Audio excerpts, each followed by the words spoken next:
Hey everybody, it's Lindsay, North End Organic Nursery and Garden Minutes, and here is your Garden Minutes.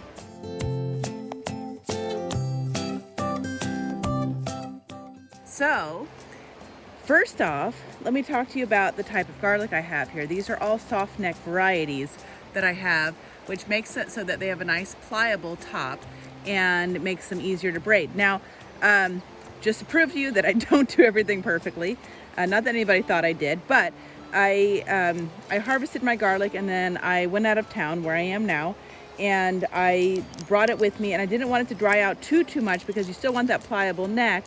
So I put it in a plastic bag, not completely cured, and it got a little bit icky. So you can see all this top stuff, that's sort of icky growth. That's not ideal curing. Since I got here and noticed it, I have let it dry out and it's getting better. So the first thing we're going to do is get these guys cleaned up. So I'm going to take my garlic, take my little roots at the end, some good sharp shears, give them a nice little clean off. Now this is the part that can get kind of tricky, is figuring out how much skin on the outside to take off. You want to take off enough to make it nice and clean and, pretty. Nice to have pretty braided garlic, but not so much that you're leaving the garlic bare and without any protection so that it keeps good, or keeps well, I should say. So I'm going to say that's pretty good. I'm going to take off this other ugly piece. Now this piece is ready to braid. I'm going to put this down over here and we'll keep on cleaning these garlics. So a question becomes, why do you braid garlic? Not only is it aesthetically pleasing, but it's actually a fantastic way to store garlic. And traditionally, I think it was probably done back in the olden days because it was just the most practical way to keep it all together, hang it up, and make it keep. So once garlic is well cured, so hopefully you've got your garlic from out of the garden and let it kind of cure and dry up a little bit to the point where you still have a pliable stem, but it's nice and papery around the bulb so that they've cured. They'll continue to cure once you braid them. But once you put them into the braid, them hanging in that downward position is pretty ideal for them to preserve for the longest. They'll get nice, good air circulation. If you hang this up in your kitchen or mud room or storage room, it's likely going to be a place that kind of has moderate temperatures, and good cured braided garlic hung in the proper place and kept in the proper way out of the sunshine, no direct light, will last you for, 9 months plus. I've definitely had garlic all the way up till I planted garlic, and then all winter long from the stuff that I didn't go ahead and replant. Speaking of replanting, make sure that when you're figuring out what you're going to be braiding, make sure that you hold on to the really good looking larger bulbs so that you can keep them for planting this fall. So what happens if you let it get too dry? I will try to take a picture later on and insert it into the video, but if I don't get around to that, the thing that I like to do with them is lay them on a wet towel on the ground and then fold the wet towel over top of the garlic. That will hydrate it, and I'll just leave it be that way, and I'll even spray the top of the towel to make sure that it's nice and hydrated, and it kind of humidifies them by doing that for even just overnight. So if you have crackly stems that don't have any pliability to them anymore, you can rehydrate them in that way. If you come across stuff that sticks like this, you can get just like a potato brush or a fingernail brush or just your fingernail like I'm doing now and kind of scrape that off. It's really not going to do any harm to leave it, but half of the reason why we like to braid is because it's pretty. So I might kind of give that a little bit more of a brush up. I do love growing soft neck garlics for braiding. So there's hard neck garlics also, and hard neck garlics don't braid because, as their name implies, they have a rigid neck, and that rigid neck does not bend. You can bunch them up together, like a bunch of them, make like a bouquet and tie the bases together and then hang them that way, but definitely cannot execute the garlic braid.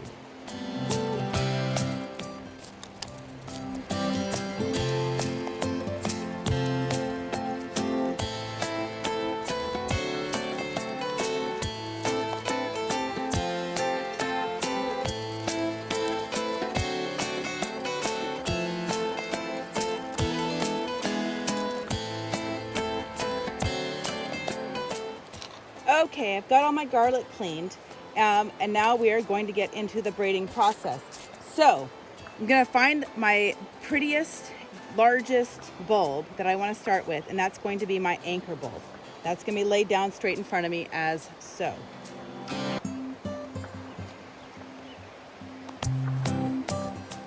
Next, I'm gonna find a couple of bulbs that kind of look like they're somewhat similar in size, but they can be a little bit smaller. Smaller's okay on the sides. I prefer my larger ones in the middle because it kind of helps to fill in a bit. But I want the two on either side to be kind of similar in size. So once I get to this point, I've got my center garlic, and then I've got my 2 garlic X'd over top of my center garlic. I want to take whichever one is on top and loop it around like so. Basically tying a bit of a knot. It's not really a knot because I'm not looping it through again, but it's an anchor. And so I want to make that nice and tight. Bring these all 3 together, nice and firm together, so I have my nice base to get started with, okay? Okay, so we're going to start with my center, putting it right in, okay? It's going to be facing upward. I'm going to take the side that wasn't knotted and loop it over. So what we're effectively going to be doing throughout this process is going left side, right side, center, and then right side, left side, center, left side, right side, center, right side, left side, center. So we're going to alternate what side we start on with each back and forth, as you will see. So I've got my first guy lined up in the center here. Going to take my strand that's on the left, going to cross it over so now it's in the middle. Going to find my next bulb that I'm going to put into the mix and straighten it out with there. Okay, so now I started with my center here, but now we're going to go left, right, right? So left,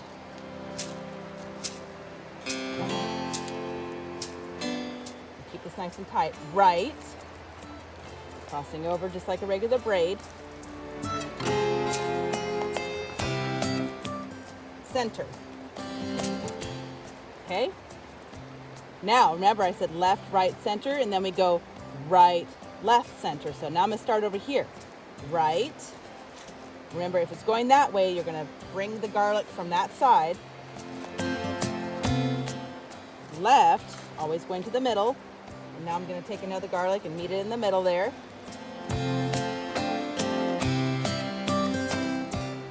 Center. Okay, now I'm back to the middle again. I'm going to find a nice, pretty one. Trying to keep this as tight as I can as I'm going. Okay, so we went right, left, center. Now we got to go left,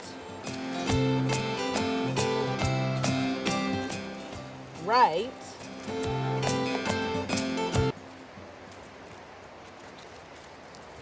and center again.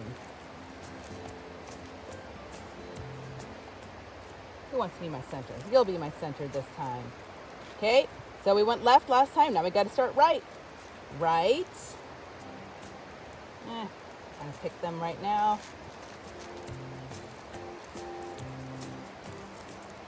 Left.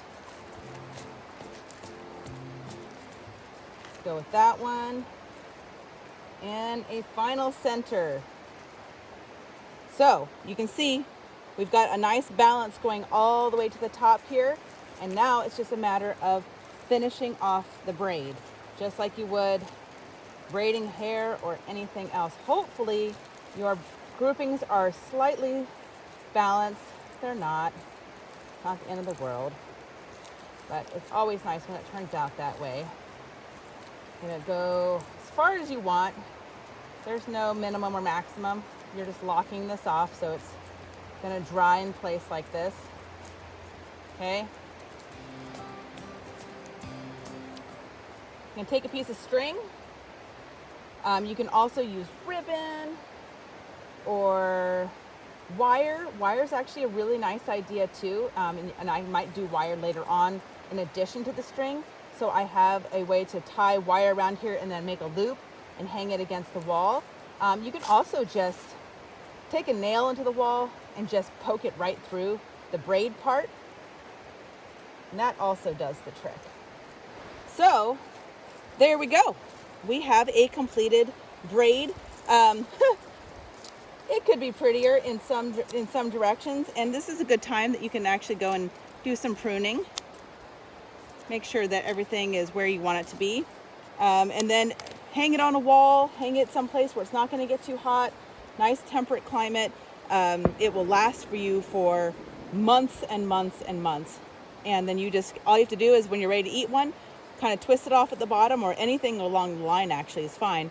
But I typically tend to eat from the bottom until I work my way up the braid and get to enjoy it for a good long time. So thanks for joining us tonight. This has been Lindsay with the North End Organic Nursery and Garden Minutes, and we'll see you next time.